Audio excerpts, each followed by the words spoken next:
चाहते तो मुख्यमंत्री रहते हुए बदल सकते थे। मुख्यमंत्री के पास इतना अधिकार है कि वो दिल्ली के सड़क मोहल्ले गलियों का नाम बदल दे। दिल्ली में एक उनके मंत्री है गोपाल राय, वो तो बाबरपुर से विधायक है, तो आज तक उन्होंने बाबरपुर को भी बदलने का प्रयास नहीं किया। 3 बार मुख्यमंत्री हो गए, भगत सिंह जी की फोटो लगा के प्रेस कॉन्फ्रेंस करते हैं, लेकिन भगत सिंह जी की बात नहीं मानते। न गुलामी का नाम हटाने की बात करते हैं, न गुलामी का निशान हटाने की बात करते हैं, न गुलामी की पुलिस व्यवस्था बदलने की मांग करते हैं, न गुलामी की प्रशासनिक व्यवस्था बदलने की मांग करते हैं। और तो और छोड़ो, खुद को ईमानदार बताते हैं, लेकिन 3 बार मुख्यमंत्री होने के बावजूद भ्रष्टाचार के खिलाफ कभी उन्होंने कठोर कानून बनाने के लिए विधानसभा में एक प्रस्ताव भी नहीं पास किया। दिल्ली विधानसभा के कई बार सत्र बुलाए गए, उल्टे सीधे चीजों पे सत्र बुलाए गए, किसान आंदोलन पे सत्र बुलाया गया, किसान कानून पे दिल्ली विधानसभा का सत्र बुलाया गया। हर उस काम के लिए दिल्ली विधानसभा का सत्र बुलाया गया जो केजरीवाल जी के दायरे में नहीं आता, दिल्ली सरकार के अधीन नहीं आता। लेकिन जो दिल्ली सरकार के अधीन आता है और जिसके लिए आम आदमी पार्टी बनी, जो कहते हैं मैं ईमानदार हूं, आज तक उन्होंने कभी भ्रष्टाचार के मुद्दे पे दिल्ली विधानसभा में कभी एक सत्र बुलाया नहीं, कभी चर्चा भी नहीं किया। आपको लगता होगा कि ठीक है भाई, दिल्ली तो पूर्ण राज्य नहीं है तो कानून नहीं बना सकते, पंजाब तो पूर्ण राज्य है। केजरीवाल जी चाहते तो पंजाब में भगवंत मान को बोलते कि भाई ये काम करो, घूसखोरों को, जमाखोरों को, मिलावटखोरों को, कालाबाजारियों को, नशा तस्करों को, मानव तस्करों के खिलाफ कठोर कानून बनाओ, इनकी 100% प्रॉपर्टी जब्त करो। अगर केजरीवाल के पास दिल्ली में पुलिस नहीं है तो केजरीवाल के पास पंजाब में तो पुलिस है। पत्रकारों को, आखिर पंजाब की पुलिस पत्रकारों को पकड़ने तो दिल्ली तक आ जाती है। तो पंजाब की पुलिस ने आज तक किसी वहां नशा तस्कर खिलाफ तो कार्रवाई नहीं किया, मानव तस्कर खिलाफ तो कार्रवाई नहीं किया। पूरी तरीके से पंजाब में कन्वर्जन हो रहा है, वो तो उन्होंने कार्रवाई किया नहीं। पूरी तरीके से पंजाब में मानव तस्करी हो रही है, भगवंत मान ने अभी तो कुछ किया नहीं। तो करने को बहुत कुछ कर सकते हैं। दूसरी फोटो लगाते हैं केजरीवाल जी बाबा साहब अम्बेडकर की, पाखंड देखिए, फोटो है बाबा साहब अम्बेडकर की। बाबा साहब अम्बेडकर कहते थे समान शिक्षा होनी चाहिए, समान नागरिक संहिता होनी चाहिए, समान धर्मस्थल संहिता होनी चाहिए, समान पुलिस संहिता होनी चाहिए। बाबा साहब तो रिफॉर्मेटिव व्यक्ति थे, वो तो हर चीज को वैज्ञानिक दृष्टिकोण से देखते थे। बाबा साहब अम्बेडकर कहते थे हमारा प्रत्येक कानून दुनिया का सर्वोत्तम कानून होना चाहिए। लेकिन बाबा साहब की क्या इच्छा थी, उस पर दिल्ली विधानसभा में कभी चर्चा नहीं हुई। भगत सिंह जी की क्या इच्छा थी, उस पर दिल्ली विधानसभा में कभी चर्चा नहीं हुई। पंजाब में सरकार है, वो चाहते तो भ्रष्टाचार अपराध के खिलाफ कठोर कानून बना सकते थे, धर्मांतरण के खिलाफ कानून बना सकते थे, घुसपैठ के खिलाफ कठोर कानून बना सकते थे। पंजाब तो पूर्ण राज्य है, वहां तो सारे कानून बना सकते हैं। और दिल्ली में भी चलो कुछ मामलों में कानून तो नहीं बना सकते, लेकिन विधानसभा का सत्र बुला के चर्चा तो कर सकते हैं और एक प्रस्ताव पारित करके गृह मंत्रालय को भेज सकते हैं। कभी उन्होंने भी नहीं किए। मेरी पीआईएल चल रही थी प्रॉपर्टी को आधार से लिंक करने के लिए, दिल्ली की सरकार, केजरीवाल सरकार उसका विरोध कर रही। पता नहीं उनको किसका भय है।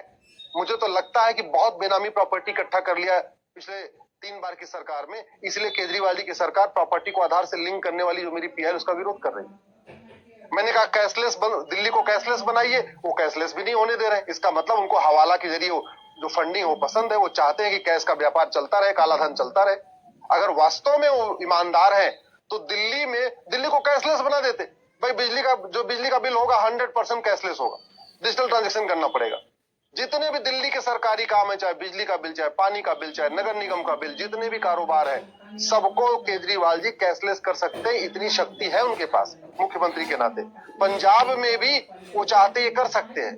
भाई स्वाभाविक सी बात है, जितना ज्यादा कैश लेन देन होता है उतना काला धन जनरेट होता है, उतना ज्यादा भ्रष्टाचार होता है, उतना ज्यादा हवाला होता है। तो कम से कम अगर वास्तव में केजरीवाल ईमानदार है तो दिल्ली और पंजाब को पूरा कैशलेस बना सकते थे। वो तो उन्होंने प्रयास किया नहीं, बस खुलेआम आके कभी इनको चोर बताना, कभी उनको चोर बताना, कभी अपने आप को ईमानदार बताना। कुल मिला के तू चोर मैं सिपाही वाला खेल वो खेलते रहते हैं दिन से।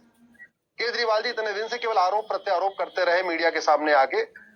कुल मिला के वो अपने आप को दूसरों को चोर बताते रहे, खुद को ईमानदार बताते रहे। अब जब वो पकड़े गए, दिल्ली हाई कोर्ट ने उनकी याचिका को खारिज कर दिया है।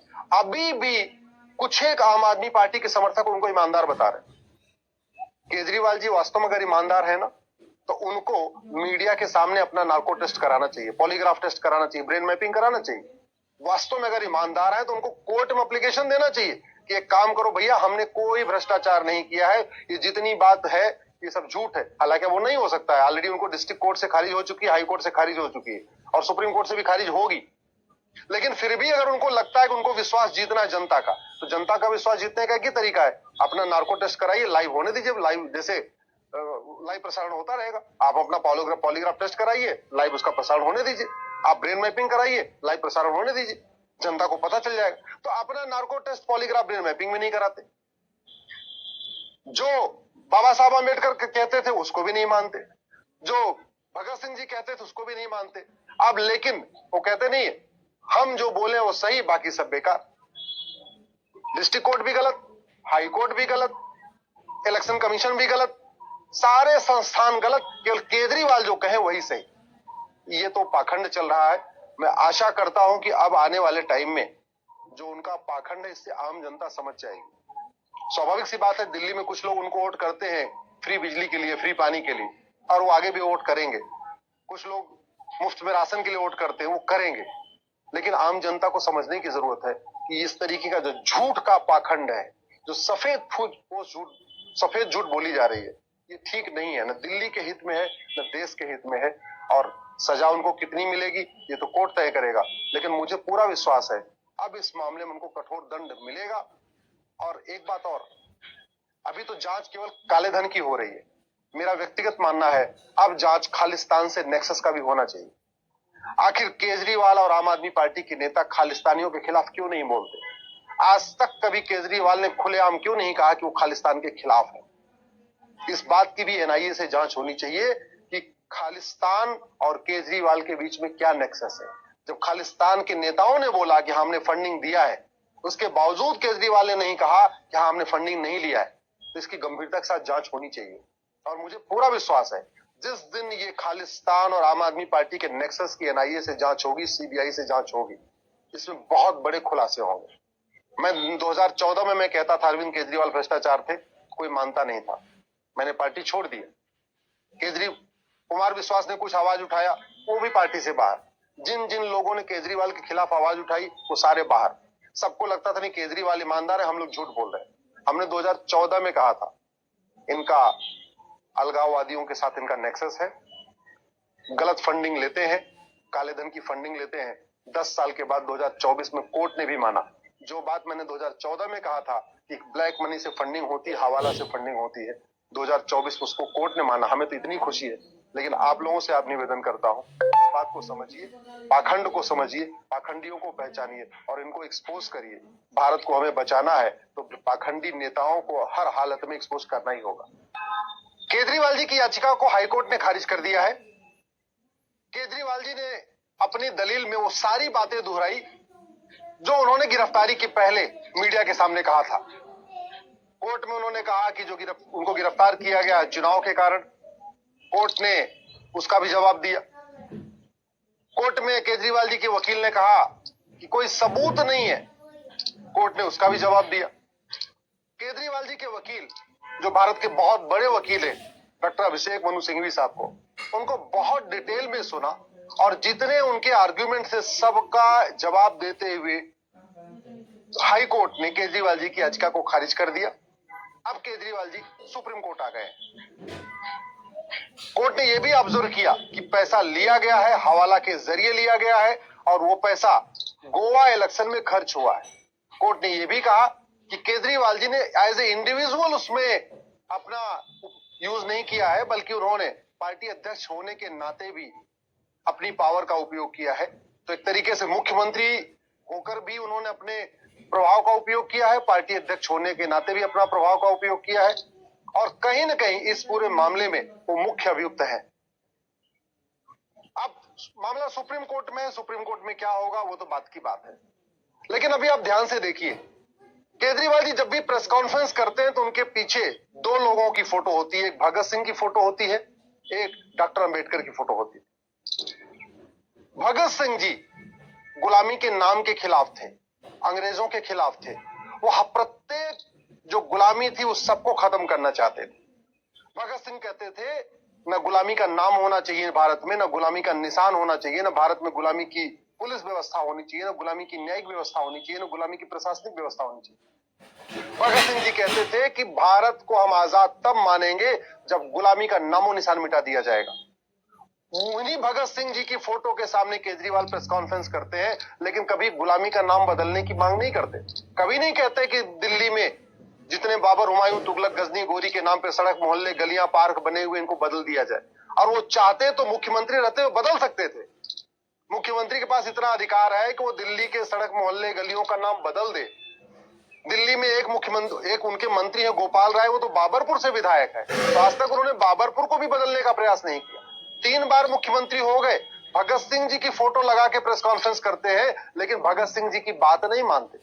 न गुलामी का नाम हटाने की बात करते हैं, न गुलामी का निशान हटाने की बात करते हैं, न गुलामी की पुलिस व्यवस्था बदलने की मांग करते हैं, न गुलामी की प्रशासनिक व्यवस्था बदलने की मांग करते हैं। और तो और छोड़ो, खुद को ईमानदार बताते हैं, लेकिन 3 बार मुख्यमंत्री होने के बावजूद भ्रष्टाचार के खिलाफ कभी उन्होंने कठोर कानून बनाने के लिए विधानसभा में एक प्रस्ताव भी नहीं पास किया। दिल्ली विधानसभा के कई बार सत्र बुलाए गए, उल्टे सीधे चीजों पे सत्र बुलाए गए, किसान आंदोलन पे सत्र बुलाया गया, किसान कानून पे दिल्ली विधानसभा का सत्र बुलाया गया। हर उस काम के लिए दिल्ली विधानसभा का सत्र बुलाया गया जो केजरीवाल जी के दायरे में नहीं आता, दिल्ली सरकार के अधीन नहीं आता। लेकिन जो दिल्ली सरकार के अधीन आता है और जिसके लिए आम आदमी पार्टी बनी, जो कहते हैं मैं ईमानदार हूं, आज तक उन्होंने कभी भ्रष्टाचार के मुद्दे पे दिल्ली विधानसभा में कभी एक सत्र बुलाया नहीं, कभी चर्चा भी नहीं किया। आपको लगता होगा कि ठीक है भाई, दिल्ली तो पूर्ण राज्य नहीं है तो कानून नहीं बना सकते, पंजाब तो पूर्ण राज्य है। केजरीवाल जी चाहते तो पंजाब में भगवंत मान को बोलते कि भैया काम करो, घूसखोरों को, जमाखोरों को, मिलावटखोरों को, कालाबाजारियों को, नशा तस्करों को, मानव तस्करों के खिलाफ कठोर कानून बनाओ, इनके 100% प्रॉपर्टी जब्त करो।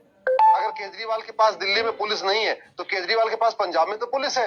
पत्रकारों को, आखिर पंजाब की पुलिस पत्रकारों को पकड़ने तो दिल्ली तक आ जाती है। तो पंजाब की पुलिस ने आज तक किसी वहां नशा तस्कर खिलाफ तो कार्रवाई नहीं किया, मानव तस्कर खिलाफ तो कार्रवाई नहीं किया। पूरी तरीके से पंजाब में कन्वर्जन हो रहा है, वो तो उन्होंने कार्रवाई किया नहीं। पूरी तरीके से पंजाब में मानव तस्करी हो रही है, भगवंत मान ने अभी तो कुछ किया नहीं। तो करने को बहुत कुछ कर सकते।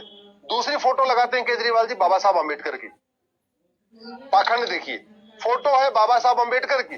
बाबा साहब अम्बेडकर कहते हैं समान शिक्षा होनी चाहिए, समान नागरिक संहिता होनी चाहिए, समान धर्मस्थल संहिता होनी चाहिए, समान पुलिस संहिता होनी चाहिए। बाबा साहब तो रिफॉर्मेटिव व्यक्ति थे, वो तो हर चीज को वैज्ञानिक दृष्टिकोण से देखते थे। बाबा साहब अम्बेडकर कहते थे हमारा प्रत्येक कानून दुनिया का सर्वोत्तम कानून होना चाहिए। लेकिन बाबा साहब की क्या इच्छा थी, उस पर दिल्ली विधानसभा में कभी चर्चा नहीं हुई।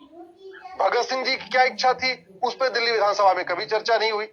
पंजाब में सरकार है, वो चाहते तो भ्रष्टाचार अपराध के खिलाफ कठोर कानून बना सकते थे, धर्मांतरण के खिलाफ कानून बना सकते थे, घुसपैठ के खिलाफ कठोर कानून बना सकते थे। पंजाब तो पूर्ण राज्य है, वहां तो सारे कानून बना सकते हैं। और दिल्ली में भी चलो कुछ मामलों में कानून तो नहीं बना सकते, लेकिन विधानसभा का सत्र बुला के चर्चा तो कर सकते हैं और एक प्रस्ताव पारित करके गृह मंत्रालय को भेज सकते हैं। कभी उन्होंने भी नहीं किया। मेरी पीआईएल चल रही थी प्रॉपर्टी को आधार से लिंक करने के लिए, दिल्ली की सरकार, केजरीवाल सरकार उसका विरोध कर रही है। पता नहीं उनको किसका भय है। मुझे तो लगता है कि बहुत बेनामी प्रॉपर्टी इकट्ठा कर लिया पिछले 3 बार की सरकार में, इसलिए केजरीवाल जी की सरकार प्रॉपर्टी को आधार से लिंक करने वाली जो मेरी पीआईएल उसका विरोध कर रही है। मैंने कहा कैशलेस, दिल्ली को कैशलेस बनाइए, वो कैशलेस भी नहीं होने दे रहे। इसका मतलब उनको हवाला के जरिए जो फंडिंग वो पसंद है, वो चाहते हैं कि कैश का व्यापार चलता रहे, काला धन चलता रहे। अगर वास्तव में वो ईमानदार है तो दिल्ली को कैशलेस बना देते। भाई बिजली का बिल होगा 100% कैशलेस होगा, डिजिटल ट्रांजेक्शन करना पड़ेगा। जितने भी दिल्ली के सरकारी काम है, चाहे बिजली का बिल, चाहे पानी का बिल, चाहे नगर निगम का बिल, जितने भी कारोबार है, सबको केजरीवाल जी कैशलेस कर सकते हैं। इतनी शक्ति है उनके पास मुख्यमंत्री के नाते। पंजाब में भी वो चाहते ये कर सकते हैं। भाई स्वाभाविक सी बात है, जितना ज्यादा कैश लेन देन होता है उतना काला धन जनरेट होता है, उतना ज्यादा भ्रष्टाचार होता है, उतना ज्यादा हवाला होता है। तो कम से कम अगर वास्तव में केजरीवाल ईमानदार है तो दिल्ली और पंजाब को पूरा कैशलेस बना सकते थे। वो तो उन्होंने प्रयास किया नहीं, बस खुलेआम आके कभी इनको चोर बताना, कभी उनको चोर बताना, कभी अपने आप को ईमानदार बताना। कुल मिला के तू चोर मैं सिपाही वाला खेलो खेलते रहते हैं दिन से। केजरीवाल जी इतने दिन से केवल आरोप प्रत्यारोप करते रहे मीडिया के सामने आके। कुल मिला के वो अपने आप को दूसरों को चोर बताते रहे, खुद को ईमानदार बताते रहे। अब जब वो पकड़े गए, दिल्ली हाई कोर्ट ने उनकी याचिका को खारिज कर दिया है। अभी भी कुछ एक आम आदमी पार्टी के समर्थक उनको ईमानदार बता रहे। केजरीवाल जी वास्तव में अगर ईमानदार है ना, तो उनको मीडिया के सामने अपना नार्को टेस्ट कराना चाहिए, पॉलीग्राफ टेस्ट कराना चाहिए, ब्रेन मैपिंग कराना चाहिए। वास्तव में अगर ईमानदार है तो उनको कोर्ट में एप्लीकेशन देना चाहिए कि एक काम करो भैया, हमने कोई भ्रष्टाचार नहीं किया है, ये जितनी बात है ये सब झूठ है। हालांकि वो नहीं हो सकता है, ऑलरेडी उनको डिस्ट्रिक्ट कोर्ट से खारिज हो चुकी है, हाई कोर्ट से खारिज हो चुकी है और सुप्रीम कोर्ट से भी खारिज होगी। लेकिन फिर भी अगर उनको लगता है कि उनको विश्वास जीतना है जनता का, तो जनता का विश्वास जीतने का एक ही तरीका है, अपना नार्को टेस्ट कराइए, लाइव होने दीजिए, लाइव जैसे लाइव प्रसारण होता रहेगा। आप अपना पॉलीग्राफ टेस्ट कराइए, लाइव उसका प्रसारण होने दीजिए।